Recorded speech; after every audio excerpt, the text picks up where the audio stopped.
forward on this computer.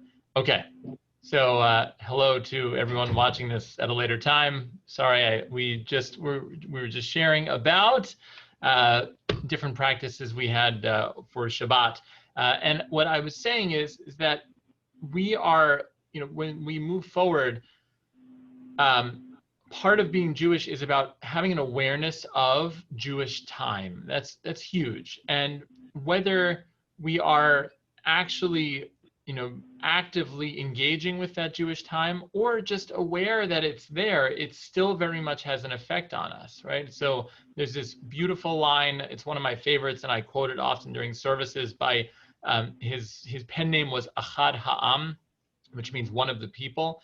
He's considered the father of popular Zionism, meaning like the cultural Zionism might be another way to put it. And what his famous line is, more than the Jews have kept Shabbat, Shabbat has kept the Jewish people, which is a really profound statement to overturn some of his contemporaries who were talking about, a religious Zionism or political Zionism. And he's saying, no, it's that just the idea of that being there, just the idea of Shabbat helps, and knowing that it's there helps people shape who they are. And I think, I forget who I was having this discussion with, but it's very much the case in Israel, where, pork is ironically on the menu in many places, right? That there's something about it. There are restaurants in Israel where you can go in and order bacon, right? It's all over the place.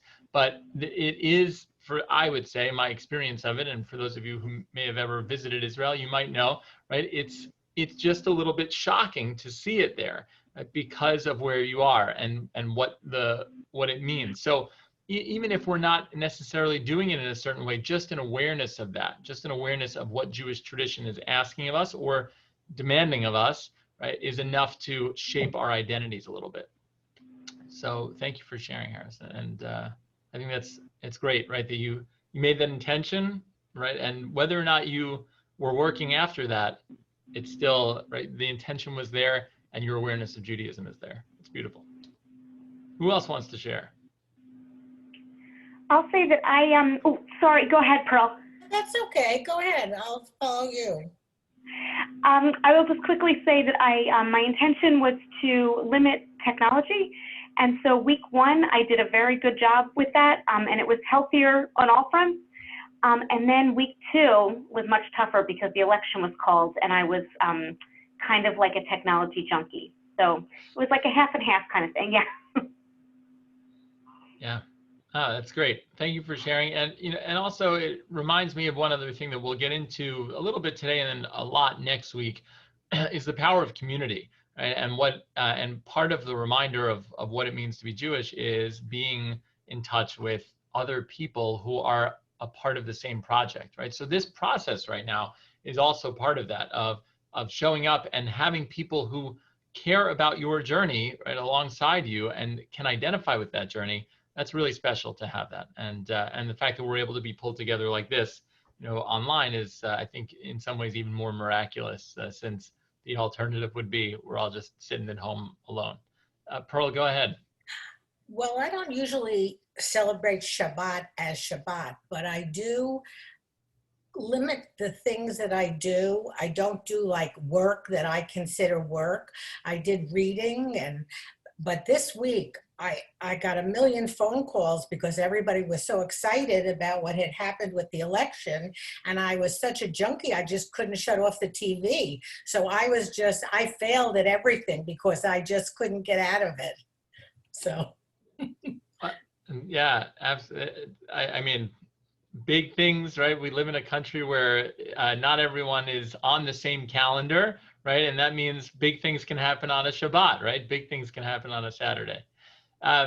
Pearl, I would also say, I just want to call attention to how you described your experience. And I know you've shared with the class, right, that you grew up Orthodox. So the first thing you said was, well, I don't really celebrate Shabbat, right? And then you said, but I limit my work and I don't do, this and that. And there's a shift of mind that can happen there, right? That I would reflect that to you and say, you do observe Shabbat, right? In your way, not in the way that the rabbis of the Talmud imagined it, but certainly in your way. And that's where we are in this world. And by the way, I say this, I might, look really confident with a bunch of books behind me, right? But it's actually, this is one of the things I struggle with all the time, because if we are going to carve an authentic path for ourselves about what it means to live a Jewish life, I hate to break it to you, spoiler alert, it comes with a lot of struggle and a lot of questioning. And there are times where I ask myself, is this consistent with my values? Am I living out my Jewish life as I imagine it in this moment? And, sometimes even as a rabbi, right, the answer is still sometimes no.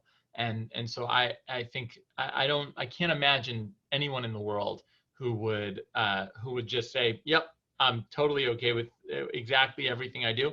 And if that's the case, right, I might even go as far as to question and ask, are you taking time to evaluate, right? Or are you just maybe not thinking about it as much? So anyway, sorry for my little sermonette there, but Pearl, I think what you said is beautiful. And I hope you can find the authenticity in that to say, if you don't work. I'll share something that is funny, because my grandfather went to shul every morning and every night. And when he wasn't well, he davened in his chair. And my mother was a smoker, but she put her cigarettes away on Friday night and did not smoke Friday night and Saturday. But then she would sneak us out of the house to go shopping on the avenue. And we'd have to sneak back so that my grandfather didn't see us.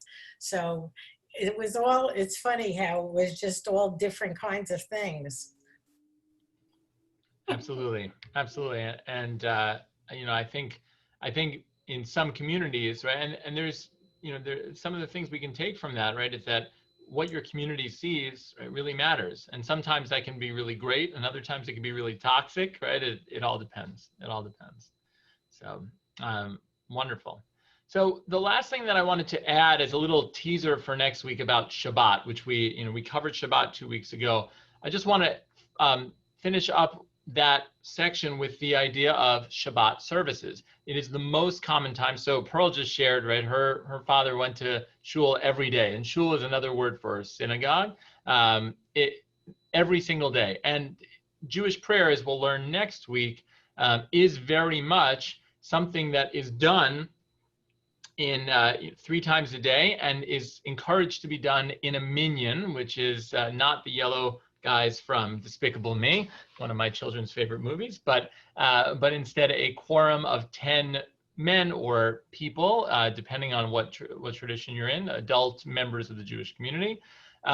And so that, I think, in modern American life happens most often on Shabbat, on Friday night, on Saturday, God willing, soon enough again, once the pandemic is done, people gather on Shabbat to celebrate together, to come to worship together, to schmooze, to eat tasty food together. All of that happens, and it's where community, I think, is at its best for so many reasons. And so it's just, that is the final piece of Shabbat, that part of your program, it might be, stopping work, or doing that, and or having a ritual of your own. But another big one is coming to services. And in fact, if you're sitting in services, right, that for that hour and a half or however long it's going to be, you're not going to be on your phone, right? Because it's going to be turned off, or you'll get nasty looks from people around you. So on Friday night, tradition is that we sing lots of songs. It's a joyous time. And we recite certain psalms and then sing famous songs and poetry like Lecha Dodi, which again we'll be covering next week, but that's Friday night. Saturday morning, we wake up, we go to synagogue, the Torah is read. It's why it's a special day where a lot of times you'll see a bar or bat mitzvah come to the Torah then, to come and read it, because the community's reading it, and that's when we can celebrate young adults as being, as coming of age and being able to participate in that ritual, and that is a Saturday morning service. So that is, Shabbat in a nutshell. So again, I wanted to pause here. Any questions about that? Anything? Any loose ends with Shabbat before we dive into the theme of this week's class, which is the high holidays? John. Share some delicious food. You mentioned delicious food. Please share some examples. Oh, nice. I mean, thank you. I could talk about this all evening, but first of all, it is actually a mitzvah to enjoy on Shabbat. It's a mitzvah to celebrate and rejoice and relax, right? So some great things, the traditional Jewish foods that are found in Ashkenazi homes. I don't know if we've covered this yet, so thank you for asking the question, John. Right, there are different Jewish people from all around the world. Okay, actually, I'll go one step further. The ancient Israelites, right, lived in Israel. In the year 70, the Romans destroyed the Second Temple in Jerusalem, and Jews were dispersed into the diaspora all around the world. Okay, and some people wound up in, I mean, you name the country, Jews lived there. So why do I need that little history lesson? Because when John says, what are some traditional Jewish foods, right? I'm going to answer very differently than an Iranian Jew or a Chinese Jew or a South African Jew, right? The foods are going to change. But for me, like, you go into the room, the oneg, okay? Oneg it's delight, or I'm missing the other word, but basically a delight. It's to enjoy Shabbat even more. And you go in, and for me, it's the black and white cookies. Okay, the like traditional New York Jewish little black and white cookies. You've got challah. Mandel bread is another favorite of mine. Okay, this like mix of chocolate, like it's almost like I don't even know how to describe it, a mix of cake and cookie all in one, and it's delicious. And then rugelach is another great one. And so there's all these wonderful ones. I'll expand the repertoire a little bit to try and include some Sephardi dishes that are absolutely amazing. But so I had family friends growing up who were Persian Jews who lived on Long Island. It's like not an uncommon thing. And so we would go over their house, rice and all these rice dishes with amazing like potato layers. So that it's this dish. You have potatoes on the bottom with like all different kinds of spices, and then the rice on top, and it's out of this world amazing. So each culture is going to bring their own food of like what Shabbat smells like and tastes like. And in Sephardi traditions, so we talked about this with Havdalah, how there's spices. In Sephardi traditions, actually on Friday night, you smell spices as well to enrich the senses and kick off Shabbat, this like sweet smelling meal. So those are just some, but the list goes on and on and on. But like the most traditional for me growing up was chicken, like broiled chicken, rice, and challah, and then like desserts afterwards. In my house, it was non-dairy desserts, which limited it a bit, right? So because of mixing milk and meat. So trying not mixing milk and meat. So anyway, so that was my Shabbat experience growing up. All right. Oh, good. I'm glad. Someone added biscotti as well. Nice, Margie. Thank you. Thanks for that addition there. Awesome. All right. Great question, John. Thank you. Any other loose ends about Shabbat? All right. So we talked about how Shabbat is the holiest day of the week, and it is almost the holiest day of the year. Okay, pretty darn close. Shabbat takes precedence over almost every other Jewish holiday. So for example, one that's coming up, when Hanukkah lands on Shabbat, you light the Hanukkah candles first. So you light Hanukkah and then the Shabbat candles. Why? Because Shabbat takes precedence over Hanukkah. So if I light the Shabbat candles and then I light the Hanukkah candles, I'm violating the Sabbath. Does that make sense? So because of that, you do Hanukkah first and then Shabbat. The reason I'm bringing it up in this context is because Shabbat is right, it shows that Hanukkah, right, the holiday, especially if you grew up in the States and you had all your friends celebrating Christmas, right, Hanukkah's a big deal. And your parents likely made it, or your families made it a big deal because they didn't want you to feel bad that you're missing out on Christmas. So it's a huge deal, but so to you, it may come as a shock, but it's an important point, a good way to drive it home. Shabbat takes precedence even over Hanukkah, even over Passover, even over everything except Yom Kippur, the Day of Atonement. And so that is where we are, that's what we're going into today. We are talking about the high holidays. We went from the highest, holiest day of the week, Shabbat, to now the holiest days of the year. So to go into that, I've got some stuff to show you. And let's see here. And this should show. The first thing I wanted to show you are the days of the year, the Jewish months, okay? The holiday, here are the, and this is really interesting how this was done. This is from, I think, myjewishlearning.com. They did this is based on the, oh, you can't, I'm pointing to the screen, but you really, that does nothing for you. This is based on the Gregorian calendar, right? Starting in January, this is the corresponding month, Shvat, Adar, Nisan. It doesn't always line up, but I'll bring you down here to Tishrei. Tishrei, this is the start of the high holidays. And the reason why it's September, October is because, here, I'll stop my screen share for a second, is because it's the Hebrew calendar is a lunar calendar. The Gregorian calendar is a solar calendar. And so what you have here is basically that each year it's going to be different, right? The holidays are going to fall on a different day. As my grandmother always says, the Jewish holidays are always either early or late, but never on time. And so you'll hear Jewish people saying, oh, the holidays are late this year, they're early this year. And it all has to do with the moon and when and how the lunar calendar is functioning in that year.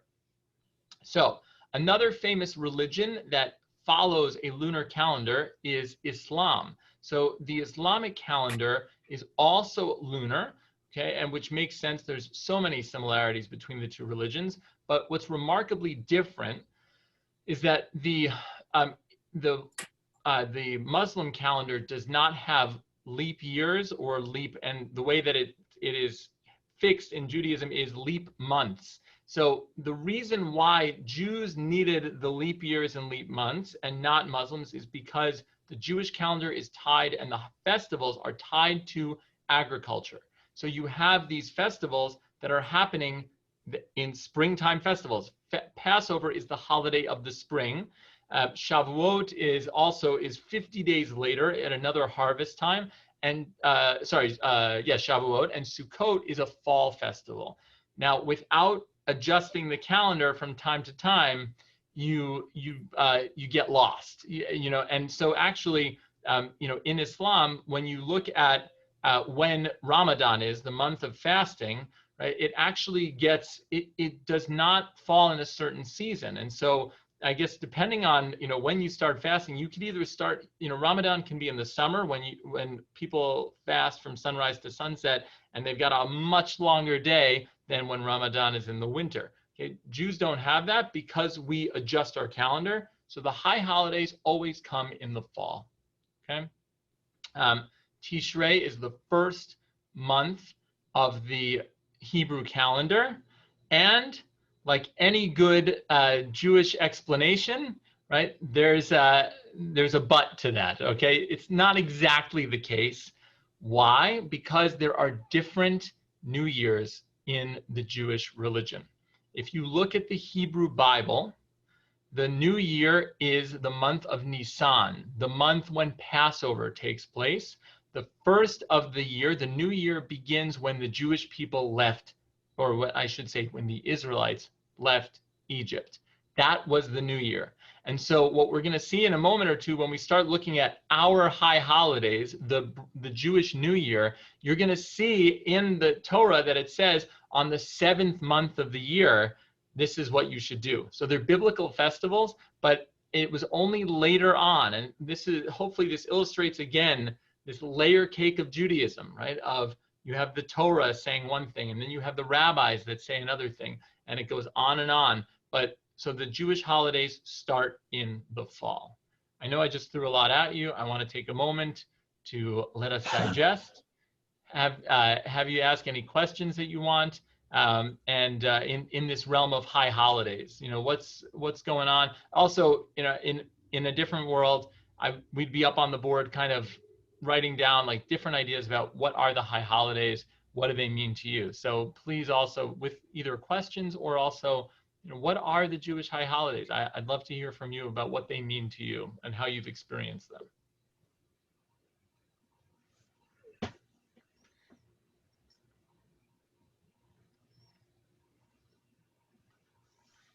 Jason, I think it's a time for renewal.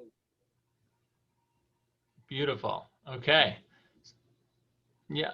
So it is right in the same way that in about a month people will start, planning their New Year's resolutions, and in normal years, right, gym memberships spike on January 1st, as John said. That's exactly what's happening in September or October, in the month of Tishrei. It's a time for renewal, a brand new year, a clean slate. It's beautiful. So I have a question, because obviously I've not celebrated high holidays. So what do you think they are then? What, I guess, is the message that you would tell me about high holidays, since I'm uninformed? Well, first of all, thank you for the question. Second of all, you said obviously, but don't forget, plenty of people who aren't Jewish have experienced the high holidays before, so it's not obvious, right? You may have gone to services or been a part of it, or had a friend who celebrated. So don't be so quick to make an assumption. But as far as asking me what I think about it, it doesn't matter. I'm kidding. I'll get there in a moment. I will give you the spiel of what the high holidays are, but before I inform you about what they are, right, I want to make sure that people get a chance to share, because ultimately, once I say something, it's gold. You're going to think that for the rest of your life. I'm just kidding. But I will get there. And thank you. It's a great point, Colby. Thank you. Let's go to Mark and then to Pearl. So my question was just through the reading. So why do you fast on Yom Kippur, but not on Rosh Hashanah? And what are you supposed to do in between those 10 days of repentance? And why did they decide to fast on one day, but not, 10 days? Or how did the tradition sort of set up that, you start on this day, the first day of the 7th month, and it culminates the 10th day, and that's the day that you fast and you break the fast, I guess, is the Yom Kippur. Okay. All right. Great questions. We will get there. And Mark, something that I want to highlight at this moment, before we really dive in, is think about New Year's, right? Think about January 1st. Nobody's sitting in their apartment thinking about all the bad things they've done, and and is abstaining from food and drink, right? That's a very different New Year's than at least my experience of the American New Year's, right? Or the world's New Year's, right? All around the world, we see the fireworks and celebration, and that's a huge deal. And yet, so we have this bizarre mix, because as we'll see, Rosh Hashanah, the very first of the year, I mean, it's a huge celebration. And then somehow, as Mark mentioned, don't you normally start your New Year's resolution on New Year's Day, and the end of the previous year is when you let go and you're woo! And then as soon as that new year hits, you're like, oh my God, I got to go to the gym. And so I was just kind of curious. Right. Yeah. And, I think it's a great way to look at it too, because it's almost like, January 1st, I'm hitting the gym because I'm atoning for the sins of December 31st, right? Like that one too many to drink or whatever else happened. So yeah, it's backwards, right? We have a big celebration on New Year's, and then 10 days later, right, and there are these 10 days, Aseret Yemei Tshuva, the 10 days of repentance, or the 10 days of return, that are happening in between these two holidays, that are a very serious time and a really introspective time. So they're all great questions, Mark, and we will, make sure, hold me to answering all of them, but I'm pretty sure we will cover it all. Pearl, go ahead. I have a question as well. It's Jess. There you are. Sorry. Okay, yes, please. So for Yom Kippur, I never understood this. Why does everyone always break the fast with bagels? Or is that just everyone likes bagels? Or is there a reason behind this? Great question. The answer is because bagels are the healthiest food option of. I'm just kidding. We can dive into that too. It's because it's the best food. Come on, no, I'm just kidding. Okay, we'll get there. But it certainly ties in, right? You will not find bagels and lox on every Jewish table. You'll find bagels and lox on a lot of Ashkenazi Jewish Northeastern Jews, right? Like Northeastern American Jews, right? But there are all different kinds of traditions about how to break the fast. There's also this amazing ending of Passover by Yemenite Jews that is incredible. It's called Maimuna, and it is a where they're able to make all these pastries from so quickly after being forbidden to have leavened bread is beyond me. But it is a wild, wild party, and it's something that I never knew about until going to Israel and seeing how different Jews from different parts of the world celebrate these things. So, but you're right? It's bagels and lox because it's bagels and lox. That's the tradition, right? And we'll talk about what is minhag, tradition, versus halacha, right, Jewish law. Pearl, go ahead. Well, I look at the high holidays as a time of introspection. And I look at it very seriously, and I think about all the people that we've lost during the year, and thinking about how I can improve the way I live my life. And I kind of take it seriously. And then, of course, when Yom Kippur comes and we're saying all these prayers that are really kind of depressing, I'm hoping that that's not going to be the way it is. But I look at it in a serious way because I think about what happened the year that we've just lived through. Beautiful. Thank you. All right, Mark, go ahead. So the question I have is more sort of like timing. So you said the Jewish calendar is tied to the lunar calendar and also the harvest calendar.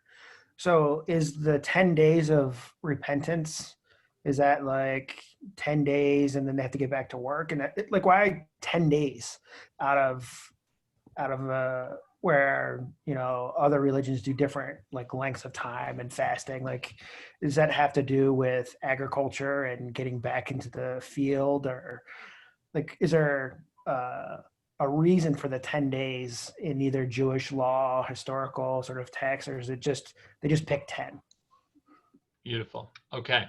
All right. I think it's time. We have a ton of questions, and I think it's high time we start answering them. I feel like I'm in a Western, right? Like it's high noon. Okay. So let's start exploring here. All right. I'm going to share my screen once again. And this time I'm going to take us back to our good friend Sefaria.org in case you forgot, right? It's a great resource. And we are in Leviticus Chapter 23. Okay. Now, to Mark's point right off the bat, I'll say that scholars will tell us, right? Remember that whole discussion about the documentary hypothesis. Where does this stuff come from? Most of Leviticus is the priestly document. So that the JEP&D, right? Scholars in the late 1800s who start dividing up the Bible into different sources. This is the P document. This is the priestly document. And so we know that the priestly document generally comes later than J and E, the Yahwist and Elohist document. Scholars think it's written by the priests serving in the temple. These are the guys who are very concerned with order. They're very concerned with making sure that things are observed the right way. And as we'll see very soon, right, they are also concerned with sacrifices because that was the primary mode of worshiping God. So it says, the Lord spoke to Moses saying, speak to the Israelite people thus, in the 7th month, on the 1st day of the month, you shall observe complete rest. a sacred occasion commemorated with loud blasts. The word here in Hebrew, truah, many of you might recognize. It is one of the calls that is called out when we sound the shofar. Don't worry, I brought one to show you, and we'll talk about what a shofar is. But here, don't forget, this is biblical text. So we can't knock on someone's door and say, by the way, by loud blasts, what did you mean, right? This is just what we have, right? This is how it's been handed down for millennia. You shall not work at your occupations. You shall bring on an offering by fire to the Lord. Okay. And by the way, same thing as we discussed with Shabbat in verse 25, kol mlechet avodah, right? A malacha, this idea, right? It's it's untranslatable. No one really knows what it means, but it basically means don't do work, whatever work means to you or to the rabbis of the Talmud. But anyway, on this first day of the 7th month, it's a day of loud blasts. It's a holy day, and it's a day when I shouldn't be doing work, and I should bring a sacrifice to God. The Lord spoke to Moses, saying, mark the 10th day of the 7th month. Mark the 10th day of this 7th month is the day of atonement. It shall be a sacred occasion for you. You shall practice self-denial, and you shall bring an offering by fire to the Lord. You shall do no work throughout that day, for it is a day of atonement, on which expiation is made on your behalf before the Lord your God. Indeed, any person who does not practice self-denial throughout that day shall be cut off from his kin. Now, this is describing, right, 10 days later, the holiest of holy days of the year, okay? And I'm just looking for where it is in the Hebrew. So I think if it's not here, it's somewhere else, but I think here it is. So on line 32, okay, it begins with the words Shabbat, Shabbaton, okay? Here in the English, it's described as, it shall be a Sabbath of complete rest for you. But I would argue this is basically saying it's the Sabbath of Sabbaths. This is, if you thought Shabbat was a lot of resting, this is the big one, everyone. This is the one where you shall not do anything. And on top of it, you should practice self-denial. Literally, or I would say more of a literal translation would be, and you shall afflict your souls, okay? On the 9th day of the month at evening, from evening to evening, you shall observe this your Sabbath. So you shall rest. You shall totally take a break from everything. Okay, that's me paraphrasing. Okay, so that's what we have in the Torah. Now, to answer Mark's question, why 10 days apart? Because it says so in the Torah. Okay, and I know that's not satisfying, and scholars will spend their lives trying to figure out what that means, but we don't have the Cliff's Notes to the Torah, right? And no one left us with how come, right? I chose 10 days because X, Y, and Z. What we can pretty much be sure of with regards to the seasons, this is not agricultural, right? These two particular holidays are not agricultural because there's no, so the Shalosh Regalim, the three, we will get to this in class, but the three festival holidays that are tied to agricultural are Passover, Shavuot, and Sukkot. Those are the big three when people would bring a pilgrimage and bring their first fruits to the temple. These are not those holidays. These are very clearly meant to rouse our spirit, right? Keep us away from work and make sure that we are afflicting our souls, and we'll talk about that. And notice what it doesn't say. It doesn't say don't eat and don't drink. It just says afflict your souls. Okay. Questions or anything that needs clarification? Pearl. Well, it said self-denial. Who is the one who decided that food and drink would be the thing that you're denying? Fantastic. So let's start diving into this. So first of all, as we discovered when we talked about us being the people of the book, right? First of all, it depends on what your theology is. Some people say that Moses got all of the Torah and all of the Torah, but also the entire Talmud on Mount Sinai. Okay, so if you're going to believe that, then who decided that? God decided that, right? God gave it to Moses, and Moses passed it down to the rabbis. But if you're going to believe, right, that the rabbis looked at the Torah and, like us, said, "What the heck does that mean?" Right? Then it was the rabbis who decided, okay, I'm looking at this important document here. It tells me to afflict my soul, and now it's my job to tell the people of Israel, to tell the Jewish people what it means to afflict my soul. Okay, so that's where that comes from. And so, I will tell you off the bat, and Colby, this is the beginning of my, take on things, right? Not necessarily what the Torah says, but from me, there is a big danger on Yom Kippur of it becoming the Jewish ritual Olympics. What do I mean by that? What's the conversation after, after the big day? How was your fast? How was your fast? Did you make it all the way? When did you stop eating? What time did you stop eating? What did you eat? Did you have salt? If that's the conversation, we might be missing the point, okay? Now, personally, I do fast on Yom Kippur. I do find it to be meaningful, but I want to take you to the Haftorah that we read on Yom Kippur afternoon, okay? Where is it? There it is. Isaiah 57. Are you? I don't think we're seeing this yet. Hang on one second. There we go. So it says here in the book of Isaiah, which is the Haftorah we read, the additional reading we read on Yom Kippur. It says, "To be sure, they seek me daily, eager to learn my ways, like a nation that does what is right, that has not abandoned the laws of its God. They ask me for the right way. They are eager for the nearness of God. Why, when we fasted, did you not see? When we starved our bodies, did you pay no heed? Because on your fast day you see to your business and oppress all of your laborers. Because you fast in strife and contention, and you strike with a wicked fist. Your fasting today is not such as to make your choice heard on high. Is such the fast I desire, a day for men to starve their bodies?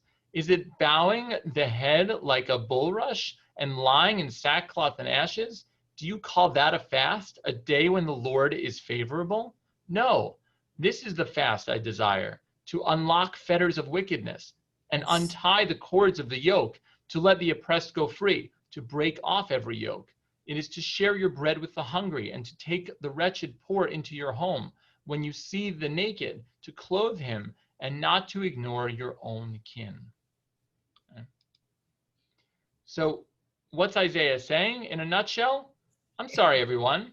You're fasting and you think it's all going to be okay because you haven't eaten in 24 hours? No, that's not what God wants. The fast is meant to spur you to action, to take care of the widow, to take care of the orphan, to feed the poor, right? That's what it means to be a good person. That's what it means to go through this transformational experience of the high holidays. So again, right, what I try and avoid on Yom Kippur is competitive Judaism. Right? I don't want to be asking someone, how was your day? How long did you make it without food? What I want to ask is, how are you a different person this year now that you've gone through this day? A huge misconception of Judaism is that we only have one day a year to atone on Yom Kippur, the Day of Atonement. In the Amidah, again, we are getting to prayer next week, but in one of the central prayers, each and every day, 3 times a day if you'd like it, okay? There is a prayer that says, Slach lanu avinu ki chatanu. Forgive us, God, our sovereign or our Father, because we have sinned. That's there every single day. You do not need to wait until Yom Kippur to apologize. It is there for you every single day, okay? And that is where this idea of forgiveness comes from. It's an everyday thing culminating on Yom Kippur. Okay? So we just read what we have here, right? We just read, these commandments in the book of Leviticus to make sure that we are going to observe a brand new year, but again, in the 7th month of the year, and that we are going to atone for our sins on Yom Kippur. So again, it's a day when we afflict our souls, Yom Kippur, and it's a day when we celebrate and hear the truah, the loud blasts on Rosh Hashanah. So what does this mean in practical terms today? Let's start before the beginning, okay? So I say that half jokingly, but I'll take you back. So what I'd like to do is take you through the high holidays and everything that is involved with it. And it starts in the last month of the year, the month of Elul. Elul is the last month of the Hebrew year. It's usually there in summertime. And it is already then when we start reflecting, when we start asking ourselves, how has my year been? If you wanted to order the check in Israel, okay, you would say cheshbon bevakasha. Cheshbon is accounting, okay, so you get an accounting of what you ate so you can pay your bill. That's what it is in Hebrew. Bevakasha means please. We do cheshbon hanefesh, an accounting of the soul. And people take this very seriously. One of the greatest gifts I received from a rabbi that I interned for at her synagogue in New York was that she made me do a cheshbon hashana, so an accounting of the year. At the end of my time, I actually had to sit down and say, who did I meet with this year? Who did I collaborate with? What programs did I run? And so it was a professional accounting of the year. They had a turnover of interns every year or two, right? So it was important for them to document it. But it was an amazing experience for me to ask myself in that time period, right? What's going on? Where am I at this year? Because if I reached Rosh Hashanah, if I reached that first day of Tishrei and I woke up that morning and I said, all right, new year, time to go atone for all the things I've done, I'm behind the 8 ball, right? I'm not, or whatever that expression is, where like I'm too late, right? I've missed the boat. So a month before we start preparing ourselves, we take an accounting of who we are, where we're at. Is this where I want to be? Okay. The one last thing that I'll show you before another pause in my lecture, so to speak, is to show you Psalm 27. So there is a tradition of some people will add in their prayers every single day from the first day of Elul, the first day of the last month of the year, all the way through Sukkot, so after the high holidays are over, of reading at least twice a day the 27th Psalm. Okay, so let's take a look at it and we'll see what's there. Screen share.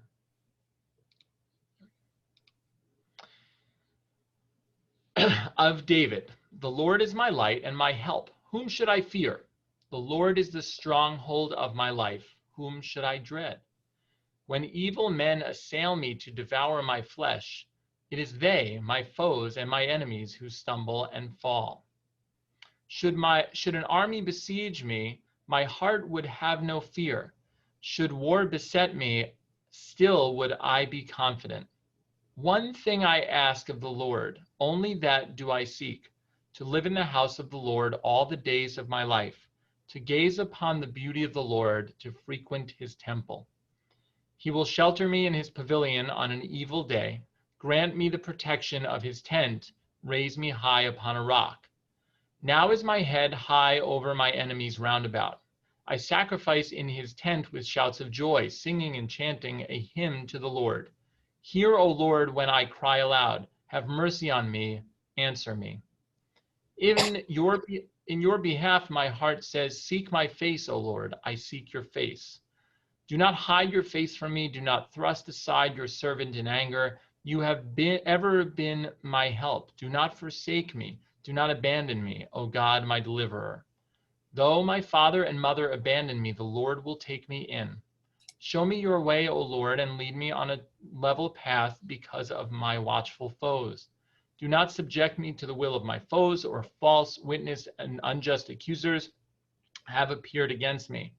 Had I not the assurance that I would enjoy the goodness of the Lord in the land of the living?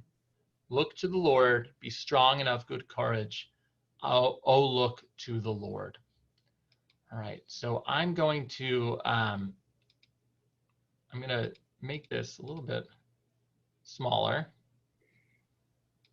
And what I'm going to do is give you a little taste of text study, give you a little taste of how Jewish tradition rips apart this text, okay? And I say that half tongue-in-cheek, but half very seriously. Number one, this is, a lot of people say, well, why is this such a big deal for the high holidays? Because there's a lot of angst that comes with digging into your soul and asking, who am I and where am I at, right? So this starts out, the psalmist starts out as a very confident guy. The Lord is my light and my help. Whom should I fear? The Lord is my stronghold of my life. Whom should I dread? When evil men assail me to devour my flesh, it is they, my foes and my enemies, who stumble and fall. So we're starting to see, like, first statement, right? That could be the end of the psalm. I got nothing to worry about. I got God on my side. But those evil men, right? Like, it's creeping into the consciousness of the writer here. I'm safe from them because God is with me. Should an army besiege me, my heart would not have no fear. Should war beset me, still would I be confident. All right, so, there's some men who might be evil, but now suddenly the psalm is building, right? Should an army, right? So a lot of people might say, we could look at this as a military metaphor for our problems, right? That can sometimes feel like little people bothering us and sometimes feel like a wave or an army. And so now we see a retreat, right? If these things are bothering me, what do I need? One thing I ask of the Lord, only that do I seek, to live in the house of the Lord all the days of my life, to gaze upon the beauty of the Lord, to frequent his temple. I'm going to stop there and say this, that in Psalm 27, that is a clear allusion to the temple in Jerusalem, right? That's where I, the psalmist, want to be. But I want to say to you that line is key, because if you are where you want to be, right? If you are set and ready for the majesty and the grandeur of the high holidays, then you are in God's temple, right? Whatever that means to you. If you are ready for another year, if you're grateful for the year that's been, and you're excited for the year to come, or you've mended relationships, or you've said you're sorry, even if, and maybe had to let go of some relationships, if you're ready for the next year, then you're exactly where you need to be. And all of those problems, right, that are mounting are things that we need to deal with, because like Isaiah says, right, if we ignore all that stuff, if we ignore our relationships, if we ignore all of the problems in our life and just assume I'll walk into synagogue, I'll snooze during the sermon, I'll leave, and suddenly everything's okay. No, that's not how this works, right? You've got to put in the work, and then the holidays, in my opinion, can truly transform you into something new. I said a lot. I'll pause. What's going through your mind? And what questions have I answered so far? What still remains? What are we wondering about? I kind of have a question, I guess, generally speaking, about sacrifice during holidays, because the way it was described initially and biblically is that you sacrifice something to fire with words you used. So literally physically taking something and giving it to God. Then it seems that, and I don't know if this changes with, I guess, reform movements and progression, but you then sacrifice more of, or you sacrifice immorality to be a better person and more thoughtful and introspective and understanding. So I guess, how has that progression happened throughout the different movements, or I guess the different schools of thought, from literal sacrifice of something, which even precedes Judaism and other religions in a more primitive sense, to like archaic pagan gods and all that, but now moving to the one God and through time. Yeah, it's first of all, thank you for the question. It's a great one, right? The Hebrew Bible, right, is not aware of itself, right? What I mean by that is it'll never say, and this is when we switched over, right? Or even like, this is why we're choosing sacrifice in this moment as a prescribed way of worship. It's just part of the culture and the writing, right? That how am I gonna worship God? I'm gonna sacrifice to God. And then the narrative that Jewish tradition often gives is that we would have kept sacrificing animals had it not been for the destruction of the Second Temple. The rabbis of the Second Temple, to use a term, I guess from like Silicon Valley these days, right? The rabbis of the Talmud pivoted. Okay, they basically said, sacrifice isn't working anymore. How do we stay relevant? Okay, and they pivoted to prayer. That's there's no better example of it, or no better metaphor for it than that. Because ultimately, what we find in archaeological records is that actually plenty of people continued sacrificing to God long after the Second Temple was destroyed. The archaeological record in Israel proves that. They find altars all over the place of different Israelites sacrificing their animals.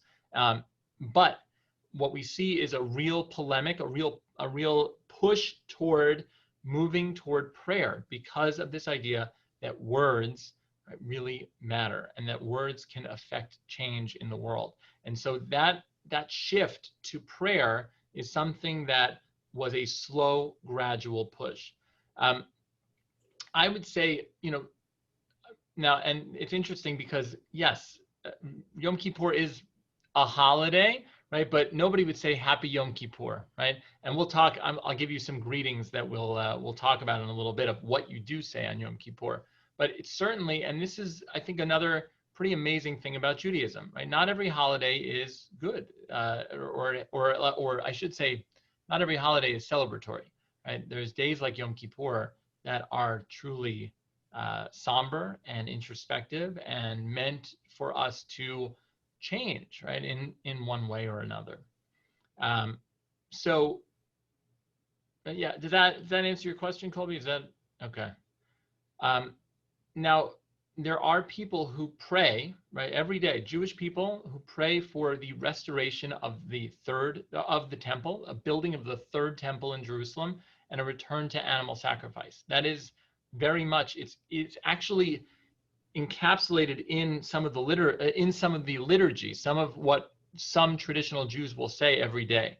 And there are others of us, myself included, that say, first of all, you would sooner have World War III than a rebuilding of the temple. If you've ever seen a landscape shot of Jerusalem, you know that the Dome of the Rock is on that spot where the temple used to stand. Okay, so I'm not praying for that to go anywhere. I'm not praying for a third temple to be built. I'm praying for peace in Jerusalem, right, and peace in the world.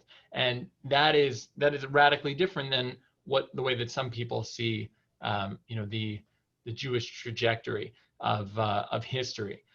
So that's also a really important thing. So I'll take a step back. So we covered the month of Elul. We talked a little bit about where this is. One other cool thing that I want to show you is that the very last, let's see where it is. Sorry, I realize I process, every time I put something on the screen, I start thinking out loud. So thank you for being patient with me, and maybe one day I'll correct that. So if you look down here, it's pretty cool, and Judaism is full with these things. Take a look at line 13. Had I not the assurance that I would enjoy the goodness of the Lord in the land of the living, and it's actually a haunting line because it doesn't end, right? Had I not the assurance, and the psalmist doesn't even say then what would happen. But if you look here at this word, you'll see these mysterious dots over it. And to this day, we have no idea what these are.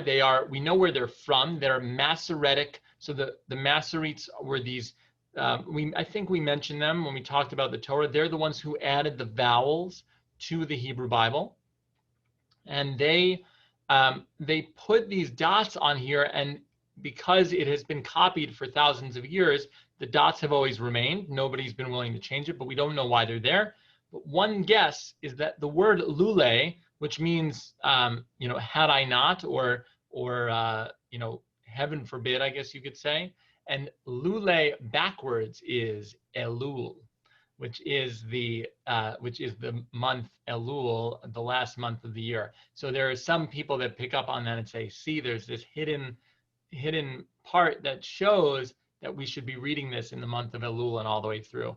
I will tell you, there's some people that say, that's baloney. I eat that stuff up and I love it. And not necessarily from a theological standpoint, but like these guys, and I apologize, it's a sad part of history that it was the dudes doing this writing. So I say these guys seriously, but these guys were geniuses, and they put these little tricks and little hints into the text that make Torah study so much fun for some people, not everyone.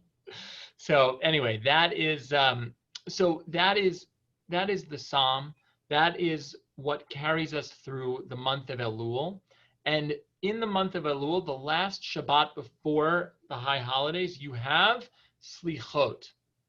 Slicha is the Hebrew word for pardon me, or I'm sorry. And Slichot is when we begin saying we're sorry. It's also a very powerful night where we change the mantles of the Torah. The Torah covers from the regular year Torah covers to white or an off-white cover, and it is a symbol of purity and refreshing and renewing for a new year. Those of us who are members here at Congregation Beth Or, a beautiful tribute to Rabbi Marks and Lori Marks on celebration of their 30 years of being here at this congregation. The congregation dedicated brand new Torah mantles that are used for the high holidays in their honor. And we have, we have all of our Torahs, and it makes a beautiful tree of life when it is combined. So anyway, so that is the shifting of the Torahs themselves. And what do? Right? We have the whole idea is that's the start for us to say, I'm sorry for the things I did this year. And I'll also pause here and say that or veer a little bit and say there are two ways to say you're sorry, or two expectations of saying sorry before the high holidays and during the high holidays. One is to your fellow human beings, and the other is to God, or, to make it more accessible, I think, for different theologies, saying you're sorry to the universe, to the world, maybe even, right, to yourself, to your conscience deep inside that a lot of people would consider or call God, right, or some power in the universe. Both of those are extremely important. And yeah, I'm sorry. Someone have a question? Oh, I thought I heard someone. Okay, so but please do feel free to shout them out if you'd like. The whole idea is we are preparing for these holy days of the year, and we are doing that, making sure that we're good in our relationships, right? And there's a term for this in Hebrew, bein adam lechavero, which means between a person and their friend, or their counterpart, you could say. And bein adam lamakom, between the person and God, and actually literally it means between the person and the place being a moniker, a name for God. But I think you could also say it's kind of a cool name, a cool allusion to what God means in that moment, because you're almost saying, like, when you say, like, am I good here, right? Or now I know where I stand, right? Those are terms that we use in kind of in our interactions and our interpersonal reactions. So it's pretty amazing that the Hebrew for describing God is talking about a place, right? That it's between you and the place. And it's kind of knowing your place in the world, where you stand, and your relationship with, with that higher power. So it's not all sad and somber, right? So you apologize, you make sure you're good, you say you're sorry on Slichot. It's a beautiful service. Usually it happens at night, at the end of Shabbat, like going into the week of the high holidays. And then you've done all your homework. You've done your cheshbon hanefesh, your accounting of your soul. So it's time to celebrate. And so Rosh Hashanah is this beautiful holiday where we celebrate the birth of the world. We celebrate this idea that it is a brand new year. We get a fresh start, and we hope for a sweet year. Apples and honey are the most traditional, and to eat for a sweet year. But anything with honey in it works fine. Lots of people will have honey cake, or just sweet treats and whatever. And then also a beautiful one in Israeli tradition is to eat pomegranate for a new year. It's so cool to walk through Israel during that time, where you will see pomegranates on the trees. And also this idea of, there's a million different explanations, but the seeds inside a pomegranate, may your year contain as many blessings as the pomegranate inside, right? Or also it's been understood as a symbol of the mitzvot, of the commandments, that there are all 613 commandments are represented in the 613 of a pomegranate. And I can't resist telling this story that we have friends in Israel who, he is a scientist and his parents are deeply religious. And he was explaining to them that there's no way that there would be 613 seeds in every pomegranate. And the family argument got to a point where they cut one open and started counting, and there were 612 in this particular pomegranate, to which my scientist friend was like, "Oh my God, I can't believe it's this close, and this is going to be the end of me forever." Anyway, so it was very, very funny, but they were one off. It was pretty cool. So yes. So and also, in better times, God willing, sooner than later, it's the big show, right? Everyone shows up for Rosh Hashanah services. It is really, it is the pomp and circumstance. It is the idea that we are enthroning God. We are putting God, up top. And for those of you familiar with some of the liturgy, we sing these beautiful words, Avinu Malkeinu, our Father, our King.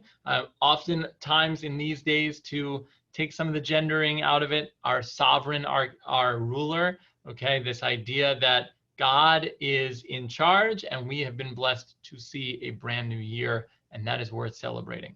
So it's also, I will tell you from my perspective of being a rabbi, the rabbinic hiring season is in the summer. So it's kind of like NASCAR.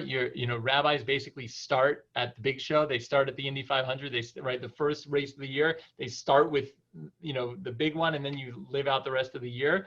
And so it can be overwhelming and pretty remarkable, to be in front of a congregation, and, especially like right out of school, standing there being like, well, this is a pretty big deal. And a whole lot of people want to see, want to hear what I have to say. So it's really, really special. And so with that, I want to play for you. I'm going to play the whole thing, and this also, we'll play this, and then we'll take a little breather. What I'm going to play is, for those of you who are music fans and may know of the Pentatonics, who did a famous, if you follow them, I've seen it a million times, a history of music. There is a Jewish a cappella group that did a history of Jewish music, and they start with the oldest known melody that we know of, goes back to the 9th century, and it is the melody of the high holidays.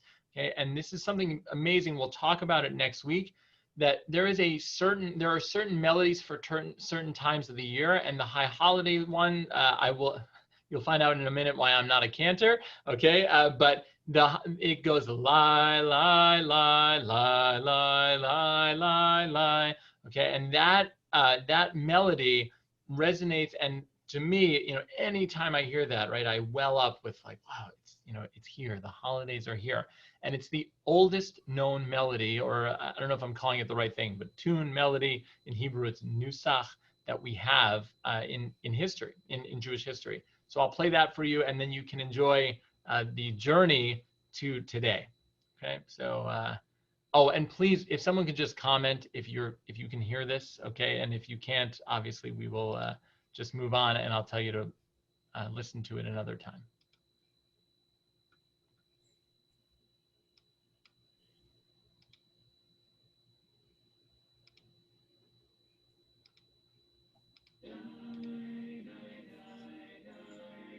Good. Yeah, we can see.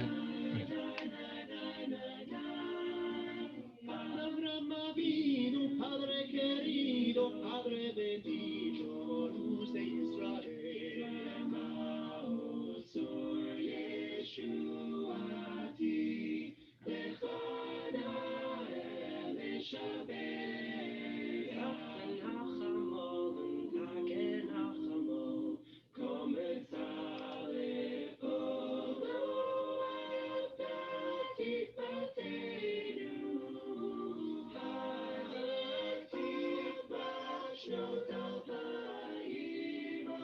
Shalom Aleichem, Malachei Ashari, Malachei Hamba, Nagila Hamba, Nagila Hamba, Nagila Benismechai, Mir Bistishay, let me play, Mir Bistishay, such a grace.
If I were a rich man,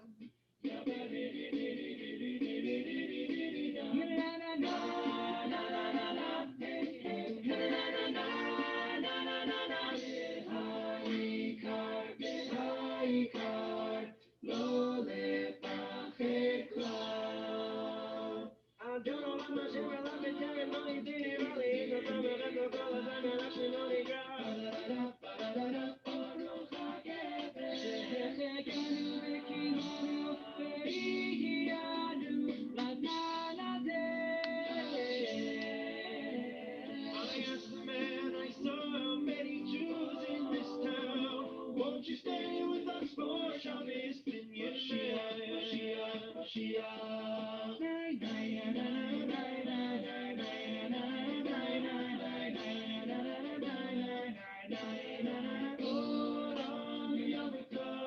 It's time for Hanukkah.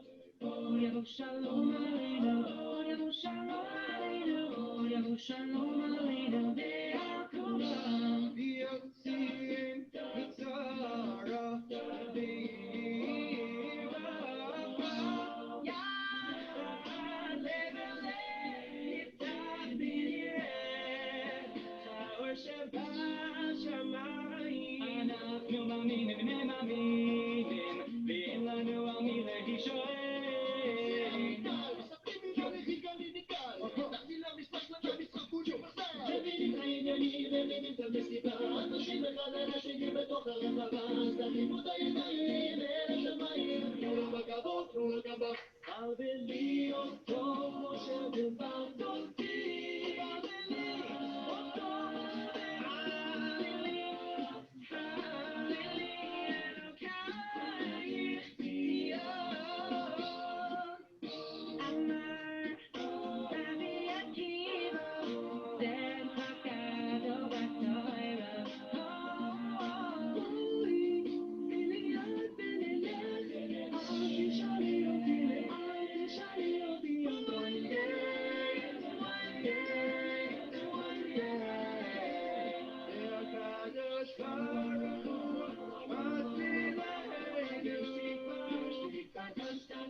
All right.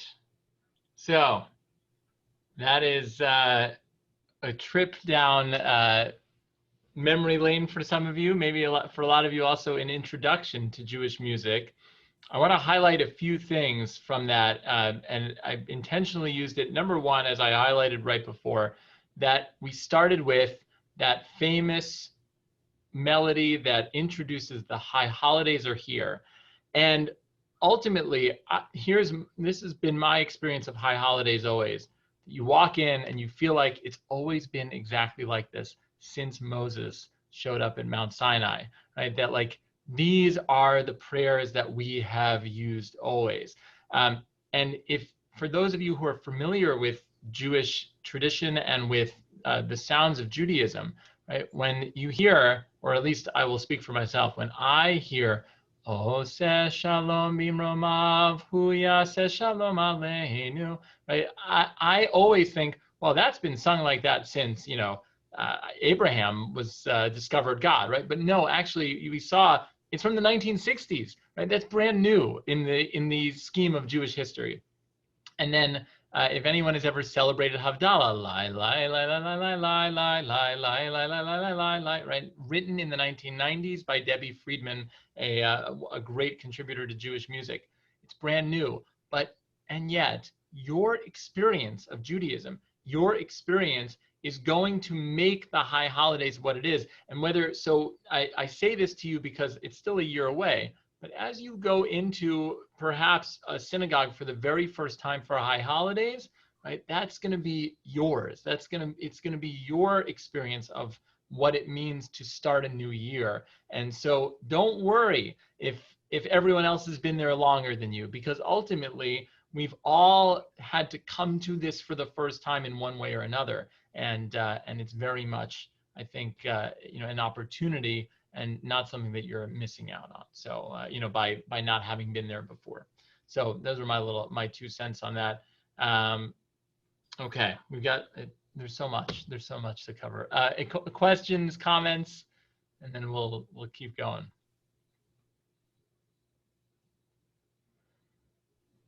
All right, so Rosh Hashanah kicks it off. We say lots of prayers. We eat apples and honey. It's a sweet new year. And then there's this thing. This is one of many of what's called a shofar. Okay, it is a ram's horn. Okay, it pretty much fits like this. Turn sideways. Any of you have ever seen the St. Louis Rams? You know what you're talking about because of the football helmet. Okay, and so this is one of the most beautiful explanations I've heard about this. The reason why this is so powerful is because it can be used as an instrument of war and an instrument of peace. Okay, this was used, for those of you familiar with the Battle of Jericho, right, as described in the book of Joshua, they sound the ram's horn to announce that they've come to conquer and destroy a city.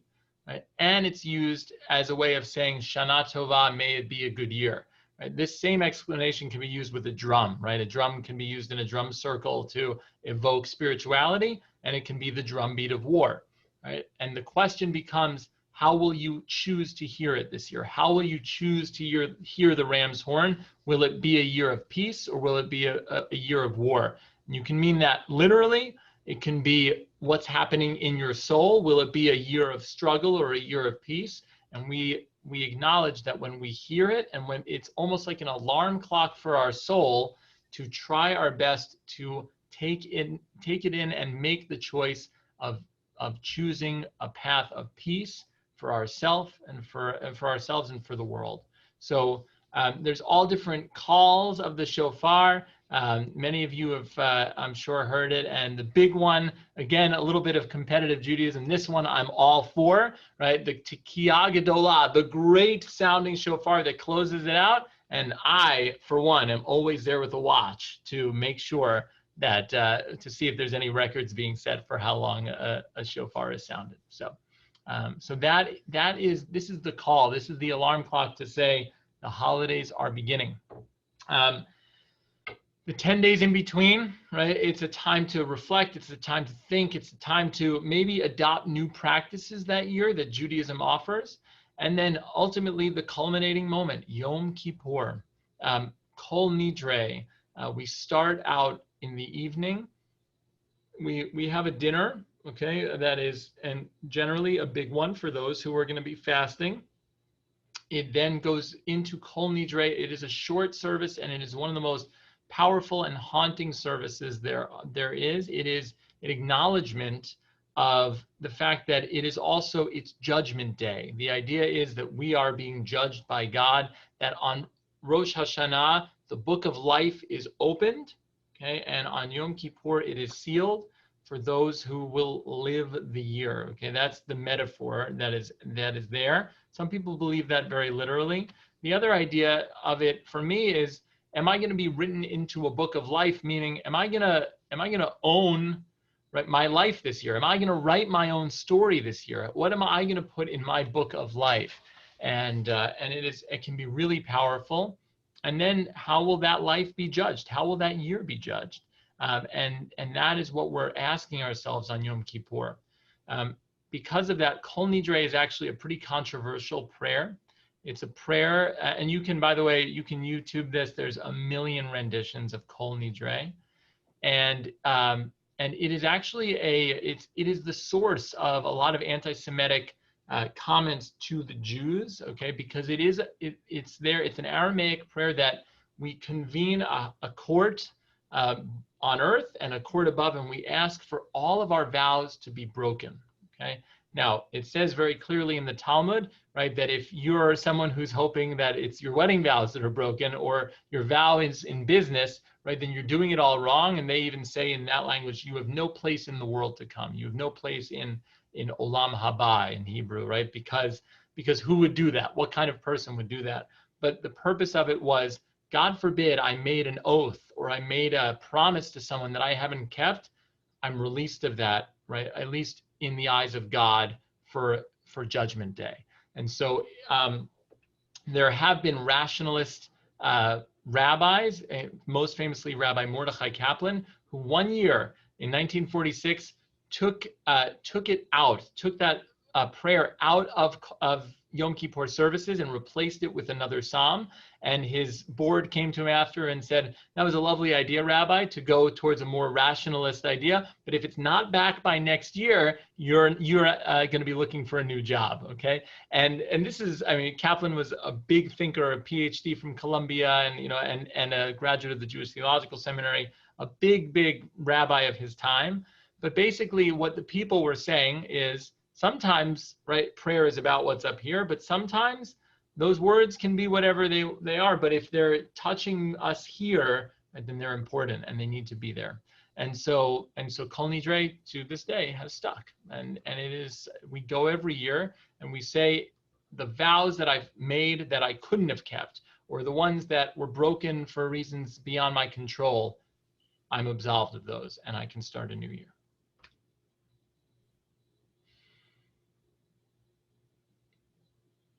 And that's the high holidays. You're ready to go.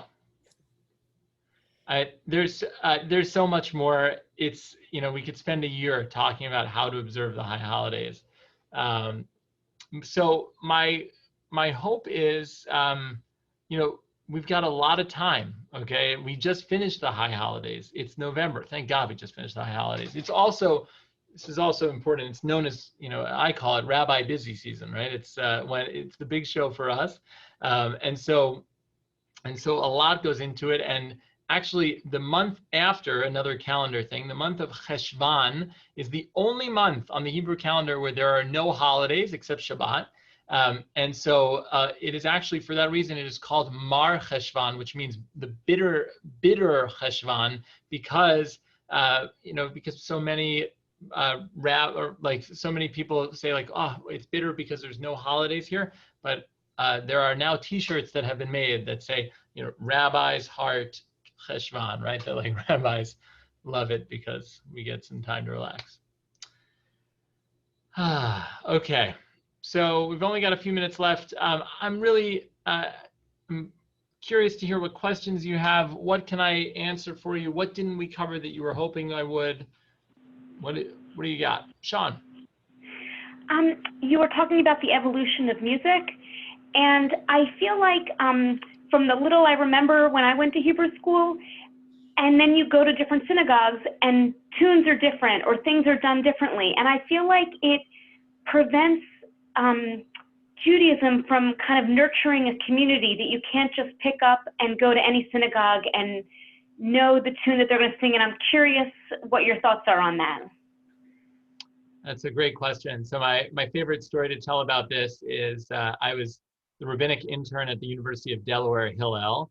And so I get there, and actually very similarly, right? I show up, and what's the first thing on the agenda? Oh, the biggest days of the year are coming up. The high holidays are coming, and so I said, so what do you expect? You know, what can we do? And at the end of the meeting, you know, everyone there said, you know, Rabbi, like, just make it feel like home for the students. And I sat there and I was like, well, who's home, right? Like, you know, what tunes? What, you know, how could you possibly do that? And so it was really cool that in a college setting, we were able to talk with the student leaders and say, all right, we're going to do this like they do in your synagogue in New York and yours in California, and your, you know, and really did it all. But my opinion of it is that, first of all, it can lead to people saying, you know, this isn't how Judaism is, right? Judaism is how I experienced it. And so if anyone's ever feeling that, show them the YouTube clip that I showed tonight, right? To show that before the 1960s, nobody was singing, oh, says Shalom Bimromav. And that once upon a time, I guarantee someone walked into a synagogue and heard that and said, what's this new tune? That's not tradition. Right? And the same thing for the Shema. Shema Yisrael Adonai Eloheinu Adonai Echad. That tune was written by Solomon Sulzer in the late 1800s. Okay, and actually this is perfect. This is a great question because next week we're covering prayer. So someone, right, what I would, that is a universal one that so many Jewish people use across the world. And once upon a time, someone walked in and said, that Sulzer guy is changing tradition. I can't believe he did that, right? Like, so for me, it is so unsettling to go in and hear different tunes and you're like, that's not the way it's done. And my response to it is, remember that it's tradition for someone, right? And how can we open our ears and our minds and our hearts to be able to appreciate those tunes, you know, in another way? And at the end of the day, right, that's the nice version of it. The other is, that's why there's lots of synagogues, right? Like, because some people say, I don't like the way they daven, right? And daven meaning the Yiddish word for praying. I don't like that. I'm going to that synagogue, and that's okay, right? That's supposed to be, because that way people can feel their spirituality, their religiosity in whatever way they can. Yeah. Thanks for the question.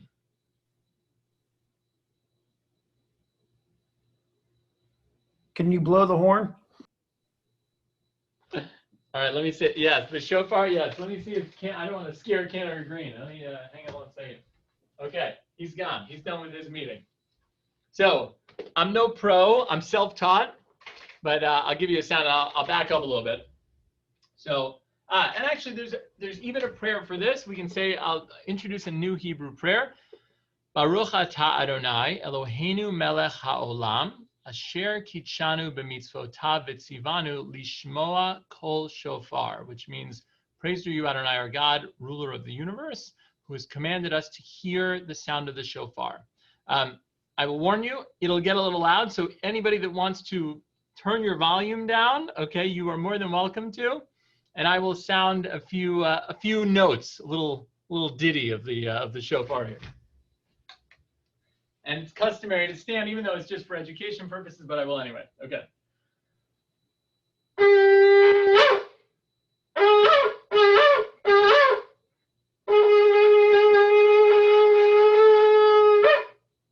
All right, that's it. So I gave you 3 notes. Okay. Thank you. I gave you 3 notes: Tekiah, Shivarim, and Teruah. And so the first one is 1 blast. The next one is 3 blasts, doot, doot, doot. And the last one is supposed to be 9 blasts. And then there's all different combinations, culminating with Tekiah Gedolah. But, passing out on Zoom is not fun. I will say, as much as I joke about that, there was 1 year. So there is one last long blast at the end of Yom Kippur. After a day of fasting, my rabbi, I must have been like 15, he sounded the shofar, Tekiah Gedolah, and passed out at the end. He's fine. He was fine, but it's a little scary. So what did it was like a day of fasting. We did Havdalah, so he drank wine and then sounded the shofar, and the rest was history. Okay. Do they sacrifice the ram, or is it? No, it's a great question. So no, the same process is used of making these that it has been for thousands of years, but there is no, the sacrificial practice of worship is no longer. It was outlawed by the rabbis of the Talmud. So today the ram is killed for this, but it's not sacrificed in any ritual way. That has, probably, they think about a century after the temple was destroyed, they finally, there was no more animal sacrifice going on. So another thing to note, on the high holidays, we read the story of the binding of Isaac, okay, where Abraham almost sacrifices Isaac. And the culmination of that story is God says, don't do it, right? Which we're always happy with that part. And then Abraham finds a ram caught in the thicket and sacrifices it to God. And so there are some ties there that the shofar is some sort of connection to that story, a reminder of the binding of Isaac. Yeah. So that's the high holidays in a nutshell. And again, like we started today, it's about living Jewish time, right? And everyone's going to observe differently, but it's about knowing that it's coming up, right? I mean, what a remarkable thing. Summertime for me, I think for a lot of my life, was like the beach, right? And hanging out and having fun, and which is great. And I encourage that wholeheartedly. And also, what does it mean to start a process of marching toward the high holidays to make yourself a better person? And you could do that on the beach, right? If you take time for introspection. So, all right, everyone, it's 8:31. I will continue my practice of hanging out, the little schmooze time after class, but class has officially ended. Thank you for always being a wonderful class. And please feel free to email me, reach out with any questions that you have, and we'll see you next week. Thank you. Thanks, Rabbi. All right. Thanks, Rabbi. Bye, guys. Good to see everyone. Thank you, Jason. Absolutely. Rabbi Bonjour,